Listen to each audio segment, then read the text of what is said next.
بہت مشہور حدیث پاک اور میرے نبی صلی اللہ علیہ وسلم بار فرماتے ہیں الحسین منی وانا من حسین مجھ سے ہے اور میں حسین سے ہوں۔ تو قربان جائیے میرے آقا حضور نبی کریم صلی اللہ علیہ وسلم نے ہی بتا دیا کہ حسین کی عظمت کیا ہے، حسین کا وقار کیا ہے، حسین کا مرتبہ کیا ہے۔ یہ میرے نبی صلی اللہ علیہ وسلم تمام دنیا والوں کو، تمام جہان والوں کو بتا دیا کہ میرے نواسے کا مقام بہت اونچا ہے، میرے نواسے کا مقام بہت اعلیٰ ہے، مگر قربان جائیے میرے آقا حضور سیدنا مصطفیٰ جان رحمت صلی اللہ علیہ وسلم کے نواسے سیدنا امام حسین رضی اللہ تعالی عنہ کی وجہ سے، کیوں لوگ کہتے ہیں حسین کی وجہ سے جنگ ہوئی، حسین اگر یزید کی بیعت قبول کر لیتے تو یہ جنگ نہ ہوتی۔ تو قربان جائیے میرے پیارے حسین کی وجہ سے جنگ نہیں ہوئی، بلکہ پیارے حسین کی وجہ سے یہ امت جو ہے ایک ظالم فاضل کے ہاتھوں میں جانے سے بچ گئی۔ اگر حسین اس ظالم اور جاغر اور زانی کے ہاتھ میں، وہ ظالم حضرت یزید اتنا بڑا زانی ہے کہ جیسے وہ تخت پر بیٹھا اس نے مسجد نبوی شریف کی بے حرمتی، مسجد نبوی شریف کے اندر گھوڑے بندوائے، مسجد نبوی شریف کے اندر پوری کو گندگی کر دیا۔ تو قربان جائیے اتنی بے حرمتی اس نے وہاں کی مگر قربان جائیے کہ 60 ہجری آئی تو 60 ہجری میں حضرت امیر معاویہ رضی اللہ تعالی عنہ کا وصال ہو گیا۔ یہ تمام مومنوں کے ماموں حضرت امیر معاویہ رضی اللہ تعالی عنہ کا وصال ہو گیا جو یزید کے والد تھے، مگر قربان جائیے کچھ روایتوں کچھ کتابوں کے اندر لکھا ہے کہ یزید کے پیدا ہونے سے پہلے میرے نبی صلی اللہ علیہ وسلم نے امیر معاویہ سے کہا تھا اے امیر معاویہ تیرا بیٹا میرے نواسے کو قتل کرے، اے امیر معاویہ تیرا بیٹا میرے نواسے کو سرزمین کربلا میں اس کے کہنے پر قتل کیا جائے گا۔ تو امیر معاویہ نے کہا یا رسول اللہ میں شادی کروں گا ہی نہیں، یہ کچھ روایتوں کے اندر لکھا ہوا ہے کہ میں شادی کروں گا ہی نہیں، مگر قربان جائیے یہ کربلا ہونا تھا، اسلام کو زندہ رہنا تھا، امام حسین کو شہید بھی ہونا تھا، کیونکہ بچپن میں وعدہ مصطفیٰ جان رحمت صلی اللہ تعالی علیہ وسلم کر چکے میرا نواسہ کربلا کے میدان میں شہید ہوگا، ان کے بچپن میں بتا چکے ہیں امام حسین کے۔ تو قربان جائیے اب امیر معاویہ کتنا ہی کر لیں کہ میں شادی نہ کروں گا، ایک مرتبہ امیر معاویہ پر ایسی بیماری لاحق ہوئی، ایسی بیماری آئی کہ علاج کرا کر پریشان، تو کسی طبیب نے کہا امیر معاویہ تم شادی کر لو گے تبھی تمہاری بیماری دور ہو جائے گی۔ اب قربان جائیے کہاں امیر معاویہ کیا کہہ رہے تھے، شادی نہیں کروں گا، اور اگر اس علاج میں افاقہ نہیں ہو رہا، شادی نہیں کرتے تو آپ کا وصال ہو سکتا تھا اس بیماری کی وجہ سے، مگر طبیب نے کہا امیر معاویہ اگر آپ شادی نہیں کرو گے آپ کا وصال ہو جائے گا، یہ بیماری اتنی لاحق ہے اتنی موذی بیماری ہے تو حضرت امیر معاویہ نے شادی کر لی، اور شادی کرنے کے بعد حضرت امیر معاویہ کے یہاں جو بچہ پیدا ہوا اس کا نام یزید ہی رکھا گیا، اس کا نام یزید ہی رکھا گیا۔ تو قربان جائیے یہی حضرت امیر معاویہ 60 ہجری میں حضرت امیر معاویہ کا وصال ہوا، تو وصال ہونے کے بعد حضرت امیر معاویہ کی گدی پر یزید خود زبردستی بیٹھ گیا، خود زبردستی بیٹھ گیا۔ وہ کہنے لگا میرے باپ کی گدی ہے، میں بیٹھوں گا۔ یہ کوئی ضروری نہیں ہے کہ باپ کی گدی پہ باپ ہی بیٹھے، یہ کوئی ضروری نہیں ہے کہ عالم کا بیٹا عالم ہی ہو، مفتی کا بیٹا مفتی ہی ہو، محدث کا بیٹا محدث ہی ہو، یہ کوئی ضروری نہیں ہے کہ ولی کا بیٹا ولی ہی ہو۔ تو اس نے سوچا کہ میرے باپ خلیفہ تھے، اب میں بیٹھوں گا، زبردستی بیٹھ گیا۔ اور بیٹھنے کے بعد اور اس یزید کے اندر ایک اور غلط عادت یہ تھی کہ امیر معاویہ کے وصال کی خبر اس نے کسی کو نہ دی۔ اس وقت حضرت امیر معاویہ کی حکومت کہاں تھی؟ ملک شام میں، ملک شام کے آپ حاکم تھے۔ جب وصال ہو گیا تو یزید زبردستی بیٹھ گیا، اور زبردستی بیٹھنے کے بعد اس نے سب سے پہلے پیغام یہ بھیجا کہ ان تمام لوگوں سے کہہ دو کہ میری بیعت کریں، میری بیعت کریں، اور ایک خط لکھ کر مدینہ الطیبہ پہنچایا۔ اس وقت مدینہ الطیبہ کے گورنر حضرت ولید تھے، مگر قربان چاہیے جیسے ان کے پاس یہ خبر پہنچی، یہ خط پہنچا، جب یہ خط پہنچتا ہے تو وہ جو گورنر تھے وہاں کے ولید وہ گھبرا جاتے ہیں، پریشان ہو جاتے ہیں، کیونکہ وہ اہل بیت سے محبت کرنے والے تھے، امام حسین سے محبت کرتے تھے، مصطفیٰ جان رحمت سے محبت کرتے تھے، حضرت علی سے محبت کرنے والے۔ جیسے ان کے پاس یہ خط پہنچا، اور کیا اس خط میں لکھا تھا کہ حضرت امام حسین اور حضرت عبداللہ ابن زبیر اور حضرت عبداللہ ابن عمر رضی اللہ تعالیٰ ان تینوں سے سب سے پہلے خلافت لی جائے، اگر یہ انکار کر دیں تو ان کو قتل کر دیا جائے۔ یہ یزید نے پیغام بھیجا تھا، اور جو لوگ کہتے ہیں کہ یزید تو کربلا کے میدان میں تھا ہی نہیں، یہ بات بالکل صحیح، یزید نہیں تھا، مگر حکومت تو یزید ہی کی تھی نا۔ یہ پیغام تو یزید ہی کی طرف سے گیا تھا کہ حسین اور حضرت عبداللہ ابن زبیر اور حضرت عبداللہ ابن عمر ان سے کہو کہ میری بیعت قبول کریں۔ تو قربان جائیے، اب حضرت ولید نے سوچا کہ اگر میں ڈائریکٹ کہوں گا معاملہ بگڑ جائے گا، تو اس نے کسی طرح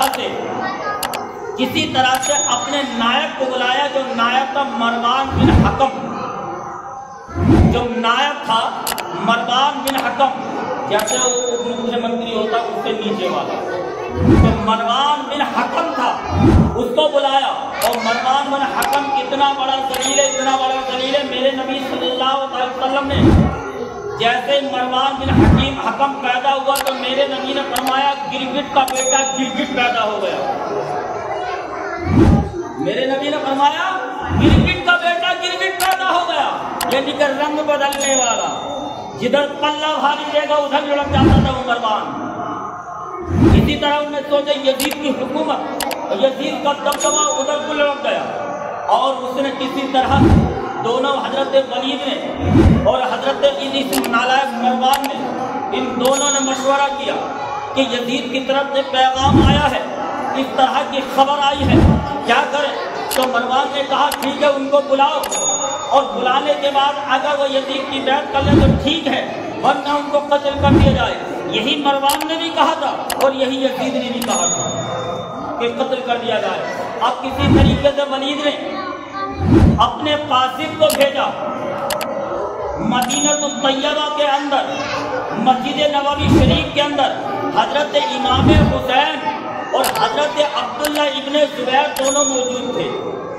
حضرت عبداللہ ابن عمر وہاں موجود نہیں تھے، تو حضرت امام حسین اور حضرت عبداللہ ابن زبیر رضی اللہ تعالی عنہ دونوں کے دونوں وہیں موجود تھے۔ ولید کا قاصد پہنچا اور جا کر کے کہا کہ آپ کو ولید نے بلایا ہے۔ اب قربان چاہیے امام حسین رضی اللہ تعالیٰ نے جیسے ہی اتنا سنا اور اس قاتل سے کہا کہ تم جاؤ اور ہم پیچھے پیچھے بعد میں آ رہے ہیں، ہم پیچھے پیچھے بعد میں آ رہے ہیں۔ اب حضرت عبداللہ ابن زبیر اور حضرت امام حسین رضی اللہ تعالیٰ کو دونوں کا مشورہ ہوا کہ ہمیں ولید نے بلایا کیوں ہے، وجہ کیا ہے، بلانے کی وجہ کیا ہے؟ تو امام حسین غیبدہ نبی کا نواسا ہے، غیبدہ رسول کا نواسا ہے، سمجھ گیا۔ اس نے کہا ہو سکتا ہے یزید نے کوئی پیغام بھیجا ہوگا بیعت کے تعلق سے۔ تو حضرت امام حسین نے کہا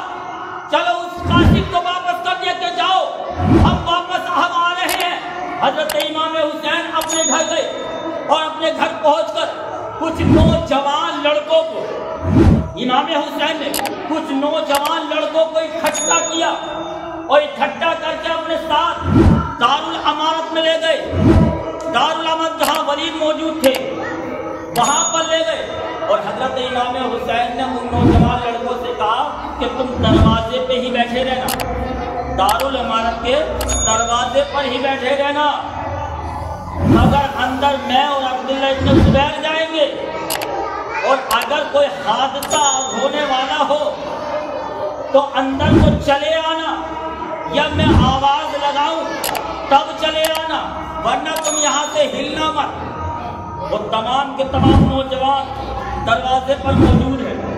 اب قربان جائیے حضرت امام حسین اور حضرت عبداللہ ابن زبیر ولید کے سامنے موجود ہیں۔ ولید نے کہا امام حسین آپ کو خبر ہو گئی ہوگی کہ امیر معاویہ رضی اللہ تعالیٰ عنہ کا وصال ہو گیا ہے۔ تو حضرت امام حسین نے فرمایا اور آگے بولو۔ کہنے لگے کہ یزید نے پیغام بھیجا ہے کہ کسی طرح سے امام حسین عبداللہ ابن زبیر عبداللہ ابن عمر سے بیعت لے لو۔ تو حضرت امام حسین نے جواب دیا کہ میں بیعت چھپ کر نہیں لیتا ہوں، یعنی کہ چھپ کر وار کرنا بزدلوں کا کام ہوتا ہے، چھپ کر پیچھے سے چھپ کر وار کرنا بزدلوں کا کام ہوتا ہے۔ تو حسین نے کیا کہا میں چھپ کر بیعت نہیں لوں گا۔ تو قربان جائیے وہ کہنے لگے کیا کیا جائے؟ تو امام حسین رضی اللہ تعالیٰ نے فرمایا کہ تمام لوگوں کو اکٹھا کیا جائے، تمام لوگوں کو اکٹھا کر کے مشورہ کیا جائے اور مشورے میں جو حل نکلے گا اس کو منایا جائے گا۔ ولید نے کہا امام حسین آپ نے بات بہت اچھی کہی، کیونکہ ولید نہیں چاہتا تھا جنگ ہو، مروان چاہتا تھا جنگ ہو۔ ولید جو تھا نا اہل بیت سے محبت کرنے والا، میرے آقا کا کلمہ پڑھنے والا، حضرت امام حسین و حسن کو چاہنے والا، حضرت علی کرم اللہ تعالی وجہ الکریم سے محبت کرنے والا، وہ ولید کہنے لگا امام حسین سے آپ نے بات بہت اچھی کہی، ٹھیک ہے آپ ابھی چلے جائیے۔ اب جیسے امام حسین چلے جا رہے تھے مروان آگے آیا اور ولید سے کہنے لگا اے ولید اگر ان سے آپ نے بیعت آج نہیں لی پھر تم میں طاقت نہیں ہے کبھی بیعت لے لو، تم میں طاقت نہیں ہے پھر کبھی بیعت لے لو۔ تو قربان جائیے تو مروان کہنے لگے ان کو قید کر لیا جائے، ان کو بند کر لیا جائے۔ تو شیر خدا کا شیر فاتح خیبر کا بیٹا حضرت امام حسین جلال میں آ گئے۔ امام حسین کھڑے ہوئے اور کہنے لگے کس میں ہمت ہے علی کے بیٹے کا راستہ، کس میں ہمت ہے، آؤ علی کے بیٹے کا راستہ روک کر کے دکھاؤ۔ کسی میں ہمت نہیں، تمام امام حسین کہہ رہے ہیں کس کی ماں نے دودھ پلایا ہے، آؤ علی کے لال کا راستہ روک کر کے دکھاؤ۔ امام حسین وہاں پر گل مارتے رہے اور وہاں سے نکل کر کے واپس آئے۔ تو قربان جائیے تمام معاملہ ہوا۔ پھر ولید نے ایک خط لکھا یزید کے نام اور کیا پورا کا پورا معاملہ بتایا۔ مروان نہیں چاہ رہا ہے کہ یزید کی بیعت حسین کریں، یعنی کہ ولید نہیں چاہ رہا ہے کہ یزید کی بیعت حسین کرے، مگر مروان چاہ رہا ہے، مگر قربان جائیے اس نے خط لکھا ولید نے واپس کہ یزید یہاں کا معاملہ بہت زیادہ سنگین ہو چکا ہے، یہاں کا معاملہ ایسے ہو چکا ہے، آپ باز آ جائیے۔ مگر قربان جائیے یزید ہے وہ کہہ رہا ہے کہ اگر میں حسین مجھ سے بیعت کر لیں گے تو میں ان کو دولت دے دوں گا، میں ان کو دولت کے انبار لگا دوں گا، میں ان کو درہم دے دوں گا، ان کو جاہ و حشمت دے دوں گا، ان کو بادشاہت دے دوں گا۔ تو حسین نے جواب دیا تھا سنو سنو، ارے بادشاہت نے میرے گھر سے چلی ہے، حکومت میرے گھر سے چلی ہے، شریعت میرے گھر سے چلی ہے، طریقت میرے گھر سے چلی ہے، معرفت میرے گھر سے چلی ہے، حقیقت میرے گھر سے چلی ہے، تمام کی تمام چیزیں، تمام کی تمام حکومت میرے گھر سے چلی ہے۔ تو مجھے حکومت کا لالچ دے رہا ہے، تو مجھے دولت کا لالچ دے رہا ہے۔ ارے حکومت کا لالچ وہ دے جسے نے کبھی حکومت کری نہ ہو، دولت کا لالچ وہ دے جس نے کبھی حکومت دولت نہ دیکھی ہو۔ تو قربان جائیے آپ نے ایک کہاوت تو ضرور سنی ہوگی کہ گنجے کے سر پہ ناخن نہ ہوتے مگر پھر بھی کھجانے لگتا ہے، پھر بھی کھجانے لگتا، بات نہیں ہوتے پھر بھی کھجانے لگتا ہے۔ تو یزید نے سوچا کہ مجھے حکومت ملی ہے جھوٹی مگر بادشاہت تو کرنی ہے، بادشاہت تو کرنی ہے، مگر اسے معلوم نہیں تھا پنگا کس سے پڑا ہے، کس سے مقابلہ کر رہا ہے، علی کے بیٹے سے، اس علی سے، اس علی کے بیٹے سے جس علی کی تلوار زمین پر لگ جائے تو زمین بھی تڑپنے لگے، زمین بھی تڑپنے لگے، اور زمین بھی کہے پروردگار مجھے علی کی تلوار سے بچا لے، مجھے علی کی تلوار سے بچا لے۔ اب قربان جائیے جب علی کی تلوار سے بچنے کے لیے زمین پناہ مانگ رہی ہے، انہی کے بیٹے سے پنگا لے کے چلا ہے، انہی کے لال سے پنگا لے رہا ہے۔ مگر قربان جائیے پھر یہ معاملہ ولید نے دوبارہ پہنچایا، پھر یزید کی طرف پھر خط آیا اور کہنے لگا کہ کسی بھی طرح زبردستی آپ حسین سے بیعت لو ورنہ حسین کا سر کاٹ کر کے میرے حوالے کرو، سر کاٹ کر کے میرے حوالے کرو۔ مگر قربان جائیے اب جیسے یہ خط آیا حضرت ولید نے پڑھا لا حول ولا قوت الا باللہ العلی العظیم پڑھا، اور پڑھنے کے بعد حضرت امام حسین رضی اللہ تعالیٰ عنہ کے پاس پھر ایک خط پہنچایا اور اپنے قاصد کے ذریعے، اور اس میں یزید نے جو جو کہا تھا پورا معاملہ لکھ دیا اور اپنے بارے میں ولید نے لکھ دیا اور کہا حسین میں آپ سے محبت کرتا ہوں، حسین میں آپ کو شہید کر کے اپنی دین کو تباہ نہیں کرنا چاہتا، اپنی زندگی کو برباد نہیں کرنا چاہتا۔ قیامت کے دن اگر میں جاؤں گا تمہارے نانا جان سے میرا سامنا ہوگا تو تمہارے نانا جان کو میں کیا جواب دوں گا؟ حسین میں آپ سے لڑنا نہیں چاہتا، میں آپ کو شہید کرنا نہیں چاہتا، میں تو یہ چاہتا ہوں کہ اگر میں یہ یزید کہہ رہا ہے تو میں نہیں سر قلم کروں گا، اگر آپ کی بیعت لینے پر یزید